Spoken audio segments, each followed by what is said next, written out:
started taking Raven's loose leash walking out to the sidewalk. So we started in the house, moved to the backyard, moved to the driveway. Now we're working just in front of the house on the sidewalk. So for this, I'm keeping it very short, just having her do maybe 5 to 10 steps in one direction.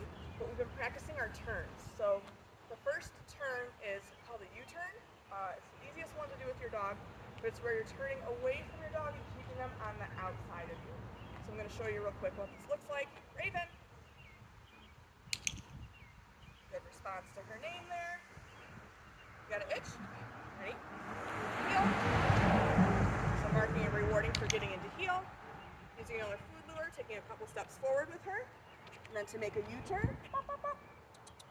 All I'm going to do is turn away from her. She turns with me, and mark and reward after we are both facing the opposite direction. Break.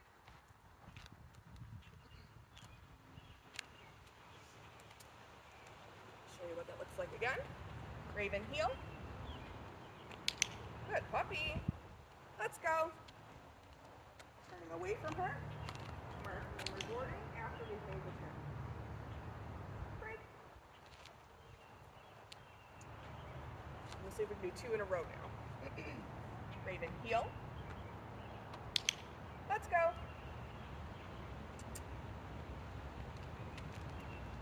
Making the turn.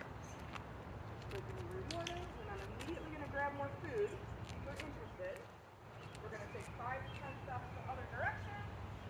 Make our turn again. Click and reward after we've made the turn.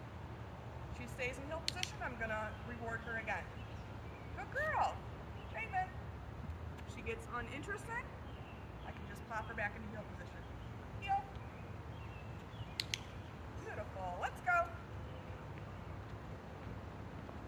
So again, turning away from her. Marking and rewarding. Good girl. Great. And I'm letting her have a minute to sniff, do dog things, and then we'll practice that a couple times again. Okay, the second turn we've been practicing with Raven is called your front cross turn. This is where you're keeping your dog to the inside of you. You're having them pivot while you walk around the outside of them. So this one's a little bit more challenging because you need to make sure your dog is back far enough. If they're ahead of you and not in good heel position and you go to turn, you're going to bump into them. Raven. Heel. So again, clicking and rewarding after the heel. I have more food in my hand, taking 5 to 10 steps. And then when I go to turn, I'm going to actually push my hand back a little bit to encourage her to stay back so that I can make this nice quick turn and she stays on the inside. Still going to click and reward after we've made the turn. Break. Show that to you again. Raven heel.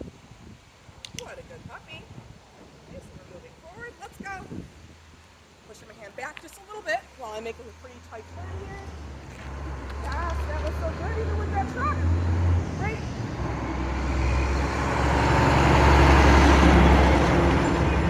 Yeah. So I'm taking the opportunity since that truck just went by to work on name recognition with the distraction happening. When you're doing training with her, you don't have to stick to doing just one thing. Like right now we're working on her loose leash walking, but the opportunity came along for me to work with her name recognition, so we just switched to that real quick. And now we'll go back to her loose leash walking. Raven heel. Good. Let's go. Okay, we're going to make that nice tight turn. Click and reward, and then we're going to go for a second one.